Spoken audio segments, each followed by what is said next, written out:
साल 2013 आसाराम बापू 16 वर्षीय लड़की से बलात्कार का दोषी, आजीवन कारावास की सजा। साल 2017 गुरमीत राम रहीम 2017 में 2 महिला अनुयायियों से बलात्कार का दोषी। साल 2021 शिव शंकर बाबा तमिलनाडु में अपने स्कूल में छात्राओं का यौन उत्पीड़न करने के आरोप में पास्को के तहत गिरफ्तार किया गया। फलहारी बाबा 2017 में अलवर में एक छात्र के साथ बलात्कार के आरोप में गिरफ्तार।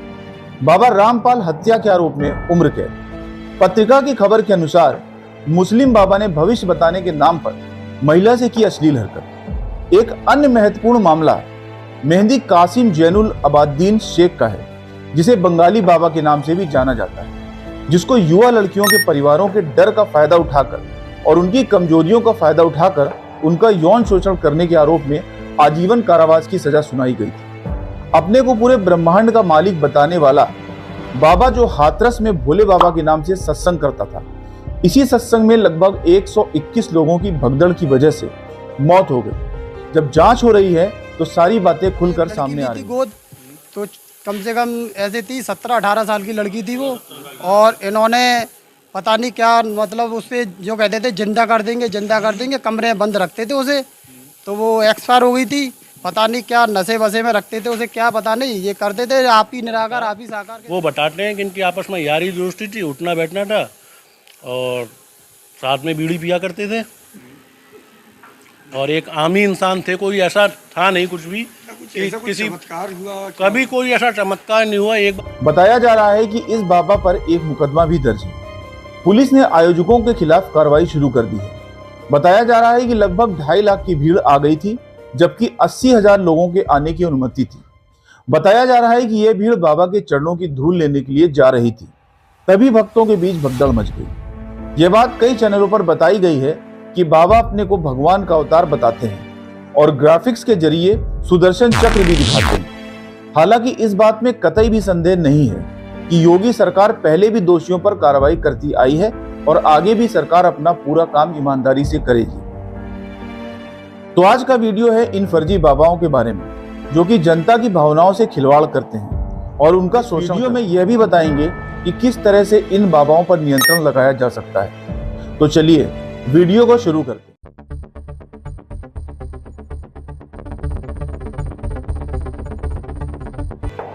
पूरे इतिहास में धर्म आशा की किरण, आनंद का स्रोत और नैतिक जीवन जीने का मार्गदर्शन रहा है। फिर भी इस पवित्र क्षेत्र में कुछ स्वार्थी लोगों ने अपने स्वार्थ को पूरा करने के लिए मासूम लोगों की आस्था का शोषण किया है। आज हम नकली धार्मिक शिक्षकों या धर्म गुरुओं की कहानियों में खो जाते हैं, उनके पीछे भक्त बनकर पागलों की तरह घूमते रहते हैं और यह तथाकथित धर्म शिक्षक या धर्मगुरु अपने भोले भाले भक्तों को अपना शिकार बनाते हैं। दोस्तों, आज का एपिसोड ऐसे धर्म गुरु का पर्दाफाश करेगा और अंत में हम आपको बताएंगे इससे समाज को कैसे बचाया जा सकता है। ये लोग अपने को अक्सर भगवान और इंसान के मध्यस्थ के रूप में पेश करते हैं। ऐसे कार्य चमत्कार करके भोली भाली जनता को दिखाते हैं, जो कि एक साधारण जादू का खेल दिखाने वाला भी कर सकता है। ऐसा करके ये भक्तों को अपने नियंत्रण में लेते हैं।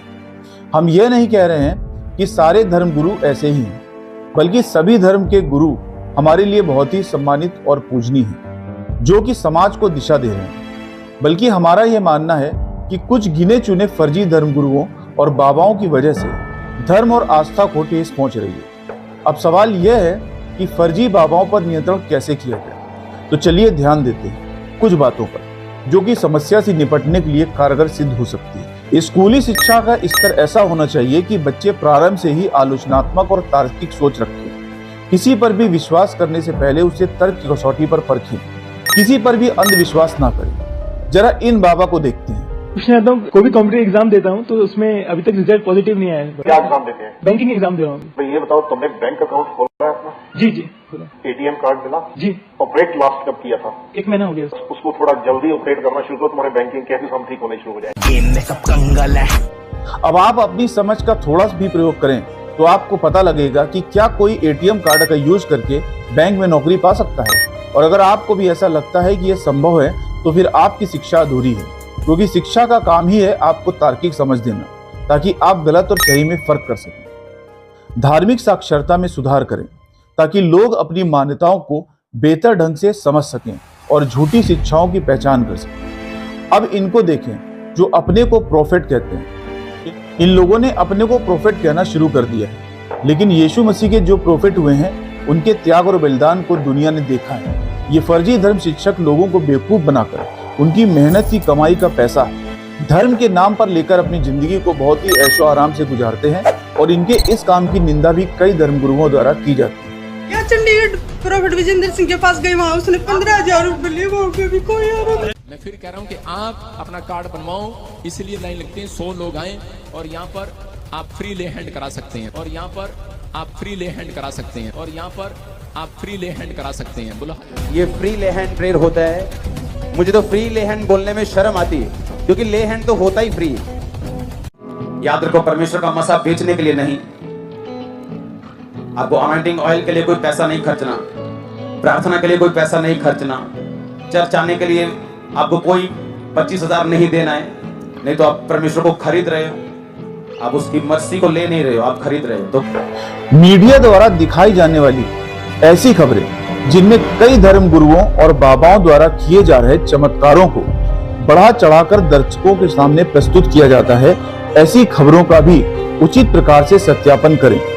सोशल मीडियाई व्यक्तियों या बाबाओं द्वारा दिखाए जा रहे चमत्कार का भी आलोचनात्मक विश्लेषण करें, जिससे कि भोली भाली जनता इन झूठे धर्म गुरुओं के चक्कर में न फंसे। ऐसी व्यवस्था लागू करें जिसमें धार्मिक नेताओं और शिक्षकों को मान्यता प्राप्त धार्मिक संस्थानों द्वारा प्रमाणित या मान्यता प्राप्त होना आवश्यक है। धर्म शिक्षक या धर्म गुरु वो चाहे किसी भी धर्म का हो, उसकी संस्था का रजिस्ट्रेशन और उसके पास लाइसेंस होना अनिवार्य किया जाए। धार्मिक नेताओं द्वारा धोखाधड़ी, दुर्व्यवहार और शोषण को दंडित करने वाला कानून लागू करें।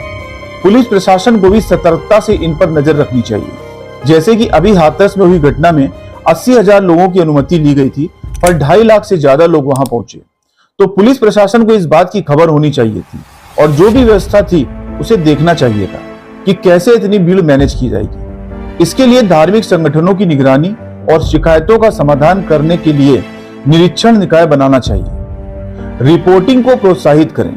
लोगों के लिए धार्मिक नेताओं द्वारा संदिग्ध गतिविधियों या व्यवहारों की रिपोर्ट करने के लिए ऐसी व्यवस्था बनाएं जिसमें एक आम आदमी अगर उसे कुछ गलत लगे तो उसकी शिकायत गुप्त रूप से कर सके और उसकी पूरी सुरक्षा का विश्वास पुलिस उसको दिलाए।